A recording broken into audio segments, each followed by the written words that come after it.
and then it's welcome to the show. Don't ask any questions, just go with the flow. Make as much money as you can, and try your best not to get broke.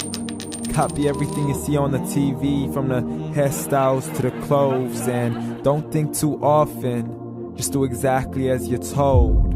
And if you ever get confused, then just turn towards the alcohol. You'll still hear your thoughts, then just turn up the radio as you learn to live a lifestyle of drugs, sex, and rock and roll. But in all honesty, I just need to know, is there more to the cycle than growing and getting old? Living and dying just to leave behind a happy home and a whole lot of property that somebody else is going to own. I just really need to know before the casket's closed, 'cause I'm not willing to gamble with my soul, nor am I ready to take any chances. These are just simple life questions, and I'm just searching for some answers. Like, what are we doing here? And what is our purpose? How did we get here, and who made us so perfect? And what happens once we go, or is this world all really worth it? Questions we don't answer because apparently we don't really have to. There's no purpose to this life and our existence is merely natural. Then in that case, please let me ask you, did you create yourself, or was it somebody else who had fashioned you? 'Cause you're a being that's impeccable, faultless and unparalleled. You're a product of supreme intelligence, and I'm merely being rational. For there isn't a camera on this earth that can come close to the human eye, nor a computer that can compete alongside the human mind. And if the whole world was to come together, we wouldn't be able to create a single fly. So many signs, yet we still deny.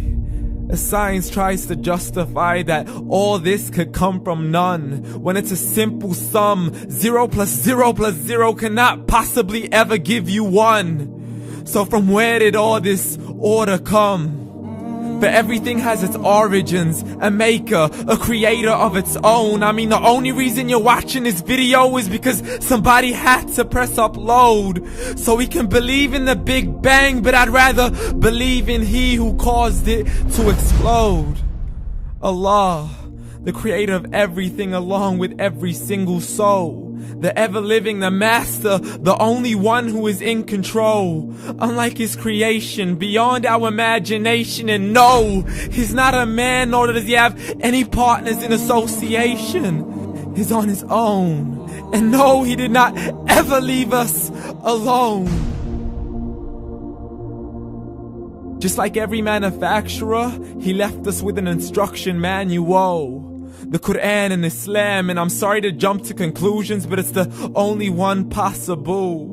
The only definition of God is the one and only supreme being. It's logical. A book with 0 contradictions, with miracles that are both scientific and historical.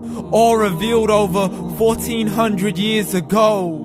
Like the detailed description of the human embryo. The descriptions of the human embryo in the Quran cannot be based on scientific knowledge in the 7th century. To the mountains as pegs holding firm the earth below, and the 2 seas that don't mix in a complete separate flow. To the planets in orbit, alternating night and day as they stay in flow. The expansion of the universe and the creation of everything from H2O. To the stories of the past and the preservation of Pharaoh. To identifying the lowest point in the land where Persia defeated Rome. The gushing fluid that created man in the glands between the ribs and the backbone. And not a word has changed, it's still the same. So please explain how all this was known over 1400 years ago. To a man who couldn't read or write as he would recite whatever the angels spoke. And if you still don't believe, please try to come up with something that's even close. But you can't, so we took God as a mockery and his messengers as a joke. Muhammad could not read or write. How's somebody who can't read or write gonna start a religion? Dismissed his scriptures as legends and tales of the ancient folk as we live life according to our whims, desires, and hopes. saying this life is the only home we will ever know. We will live then die, then simply turn to bones. YOLO! Correction, after the grass dies, the rain arrives and it regrows, and Allah promises to do the same thing to your very soul and bring you back from your very fingertips to your toes, as the all-seeing supreme being watches us so close, and we are surely being tested in our wealth, our health, and our self, and everything that we've been blessed with. So believe, for we will surely be resurrected and be brought back to our Lord and account for every single deed, as He hands us our books and orders us to read. From the bad to the good and everything in between. You yourself are sufficient for your own accountability, so don't be mad at me. You are the one who thought He wouldn't come back to me. I gave you a whole life long to search after me, but you were busy in all that which was temporary. So read, and glad tidings to all those who believed. And if you disbelieve, read. And don't let that day be the first day you find out what your life really means. Read.